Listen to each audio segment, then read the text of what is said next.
The Master's Mysteries. Tales of Magical Mastery. Episode 66. He actually became someone else's Xuanxian disciple. We were just talking about the first time in hundreds of years we heard news about the Mobei Yaolong, the enemy of our clan. And naturally, we were shocked. Indeed, Senior Du's methods are incredibly strong, and his subordinates are not simple either. This Mobei Yaolong is formidable, but there's an even more powerful adversary for seeking revenge: the Shaman Grand Sect. Dealing with that will be even more difficult. Xiaodi mentioned that under Senior Du's leadership, there are many followers and protectors with extraordinary abilities, especially the 6 great protectors. All of them are powerful Xuanxian experts. Each one is a formidable opponent. Noteworthy is also his adopted son, a boy of merely 14 or 15 years old, yet possessing incredibly high talent. He even brought along 2 immensely powerful Xuanxian experts. According to legends, there was once a gang of over 100 fierce bandits in the Mobei region, entrenched in the Longhorn Ridge. They specialized in slaughtering old customers who were trading cattle and sheep, showing extreme audacity. This child, alone with 2 Xuanxian experts, dared to directly intrude into the bandits' stronghold. It's said that he killed for an entire night, and the screams reverberated throughout the Longhorn Ridge. By daybreak, he had wiped out all the hundreds of bandits in the Longhorn Ridge. So, if you want revenge, it's truly not easy. If a youth is this formidable, not to mention the 6 Grand Guardians and Senior Du Xianjun, killing Mobei Yaolong is far from simple. Great. Another opportunity to fight has come. It's a pity, though. You should continue to cultivate here diligently. But the tone was oddly ambiguous. Leave the fighting and killing to me. Do you think I've become scared? Of course, anyone with discerning eyes can tell he's using reverse psychology. I didn't say that, I just said you would be more comfortable staying at home. Cut the nonsense. I'm also going with you. As expected, the 9-headed serpent was tricked again. But then again, it's not exactly being tricked. The 9-headed serpent has been wanting to seek revenge against the Yaolong for a long time, but there simply hasn't been any news until now. Go together. You're not like me. How will you move towards Mobei with your original form? As soon as the goal was achieved, the black fox immediately raised another question. The 9-headed serpent's original form was too massive. If he casually appeared outside, it would cause chaos. You're going to be the Xuanxian that assists that kid. The black fox was right. Once he became Liao Fengyi's assisting Xuanxian, his immortal body could accompany him. His original form could also instantly move to the scene through the immortal body's summons. It's indeed convenient. Are you talking about me? What's more unexpected is Liao Fengyi. Why do I have to be the assisting Xuanxian again? This guy is so strong all the way. However, Xiaodi quickly understood the black fox's ultimate goal, which was drawn in a large circle. This kid. What happened? The move he just revealed made the 2 of us suffer. To be honest, the 9-headed serpent was proud and had never considered becoming an assisting Xuanxian for humans, to be commanded by humans. But now, if he wants revenge, he really has to take this step. Assisting this orthodox Taoist from Maoshan doesn't seem to be too embarrassing. Fine, I agree. Besides, I've been living the same kind of life for hundreds of years. Hey, don't you want to hear my opinion? Come here. Are you stupid? Aren't they going too far without asking for our opinions on such a big matter? Just as he was about to object, Xiaodi dragged him aside. I agree too.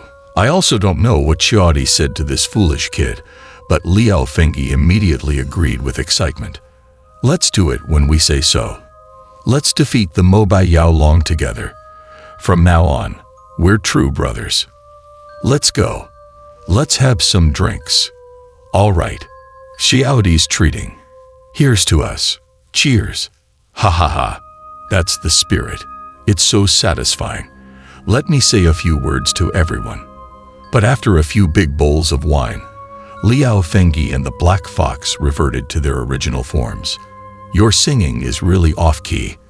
New Year's comes in the first month of the year. The beauty of the 28th strolls among the lanterns. Come on. Come on. Let's sing together. Little sister, how old are you this year? Now, can I still regret this? Don't ask me. I'm not familiar with them. Just as a few people were making a ruckus in the small tavern, 2 men and a woman walked by outside the tavern. Wow, there's a beauty. The men were big and burly, not much to say about them, but the woman was an extremely glamorous young woman. She immediately caught the black fox's attention. Hey, beauty, come over and have a drink with us. The 3 of them continued walking up the hill without paying any attention to the tipsy black fox. But what exactly were these people up to? Let's take advantage of the black fox's call and talk about the background of this group.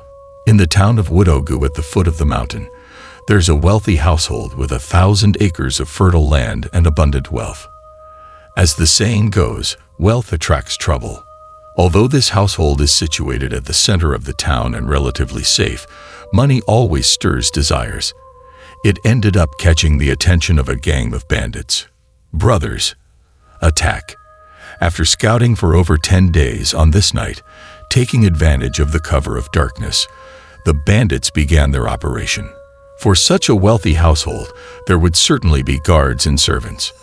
To quickly gain control of the situation, dozens of bandits arrived that night, barging through the gate and into the courtyard. However, as soon as they entered, all the bandits froze. There were no cries for help or screams as they had imagined. Instead, an eerie silence pervaded the entire courtyard. After moving further inside, they discovered several dead bodies lying haphazardly in the courtyard. These bodies were covered in blood, and the cause of death was unclear. Could it be that someone else had beaten them to it? Their own gang usually only used intimidation or killed 1 or 2 to establish dominance. They had never dared to kill so many. It seemed their competitors were more ruthless. Well, since they were here, they couldn't leave empty-handed. They needed to salvage something valuable. So the bandits split up and rushed into various rooms. Strangely enough, the gold and silver treasures in the mansion were left untouched. Without any effort, all of it fell into the hands of these bandits. They were overjoyed. As they searched, the bandits became more and more delighted. Unconsciously, they made their way to the backyard of the mansion, which was where the women resided. However, when 2 of the bandits pushed open the door to a chamber, a pungent smell of blood hit them. The heavy stench of blood made even these hardened criminals feel nauseated. The room was filled with dead bodies, sprawled in pools of blood. Yet, amidst the carnage, stood an alluring woman. The woman was gently wiping the corner of her mouth. Hearing the slight sound of the door, she turned her head slightly, her gaze incredibly seductive. The 2 bandits were completely stunned. Their astonishment attracted others to rush over as well. Everyone couldn't help but feel their lips dry up. Even a fool could tell that such a beautiful young woman was probably the master of this old man's affections. What more needed to be said? Didn't they come down the mountain to steal money and women? They had plundered plenty of money tonight. Only women were missing. Don't rush, I'll come with you. As for why everyone in this household was dead except for this young woman, not a single bandit cared. And so, this young woman passed by the small tavern and was taken to the bandit stronghold by the bandits. Only 2 guards were left to watch her. Serve our big boss well. Talking about this young woman, she was immediately brought to the main leader's room in the stronghold that night. The main leader was known by the nickname Red-Haired Tiger. He was not only fierce in appearance, but also a ruthless tiger that wouldn't hesitate to kill. She's indeed a beauty. Normally, we've harmed countless virtuous women, but I've never seen such an enchanting woman. Suddenly, my entire being feels ethereal. You're quite impressive too. There's something even more impressive. He was already extremely impatient. He pushed the young woman onto the bed. I can't wait any longer.